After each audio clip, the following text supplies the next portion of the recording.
يصاب خياري يا مثل وكل قناة عجيتو، يصاب خياري يا مثل وكل قناة عجيتو، ولين جيتو يتحدى كل شي وتمنيتو.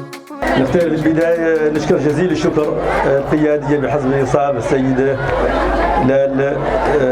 رشيد صالح على هذه المبادرة النوعية تنظيما، النوعية حضورا، والنوعية طبيعة حضورها النسبي المتميز، واللي بالحقيقة نحن تعودنا بحزب الإنصاف أن نقول الشكاية اللي قدموا عليها تقدروا نرجع الضوء إن شاء الله.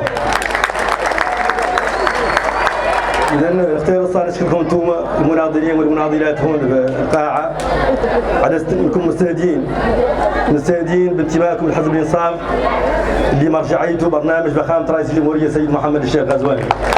يصاب خياري يا مثل وكل قناة عجيتو، يصاب خياري يا مثل وكل قناة عجيتو.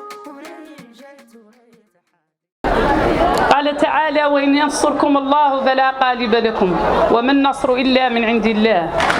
أيها السادة، أيتها السيدات، بالبداية أشكر بصدق كل من حضر معنا هذه التظاهرة تحت شعار تصويتكم للوائح حزب الإنصاف ضمان للاستمرار في التنمية والاستقرار، فجزاكم الله خيرا على تهشمكم عناء الحضور.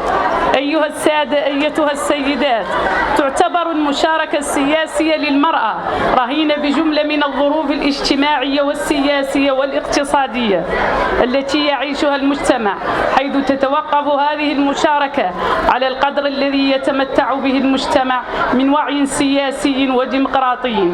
وفي هذا السياق لنتقاسم معكم أيها الجمع الكريم تعهدات فخامة رئيس الجمهورية السيد محمد ولد الشيخ الغزواني. يصاب خياري يا مثل وكل قناة عجيتو، يصاب خياري يا مثل وكل قناة عجيتو. نختارنا باسمكم نشكر رئيس الجمهورية السيد محمد ولد الشيخ الغزواني اللي ينصف الموريتانيين ويؤمن بحقنا احنا الميناء بالعدالة والمساواة والتقدم والازدهار. وهذا الإطار حزبنا حزب الإنصاف كيف تعرفوا قابل هذه الانتخابات اللي هي ومقاطعة الميناء كانت عند الحزب غير قبضها فترة كورونا والاجازات كامله، وكان نختار الحزب عدل اغلبيتها ويختار يكملها، ونختاروكم ان شاء الله في 13 مايو تتوجهوا صناديق الاقتراع وتنتخبوا اللوائح الستة اللي معدلها حزب الانصاف.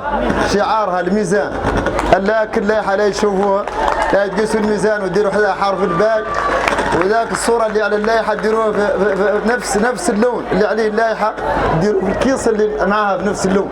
هذا احنا متيقنين انكم لا يتعدلوا ان شاء الله. لين يخرج الدور تزدهر مقاطعتنا مقاطعة الميناء، هذا هو الوعد اللي نقول لكم فيه اللي هي توجهات رئيس الجمهورية، ويختار مقاطعة الميناء تزدهر ومهمة عنده كباقي مقاطعات موريتان، وان شاء الله وهذا وعدنا بكم ومحييكم من جديد والسلام عليكم.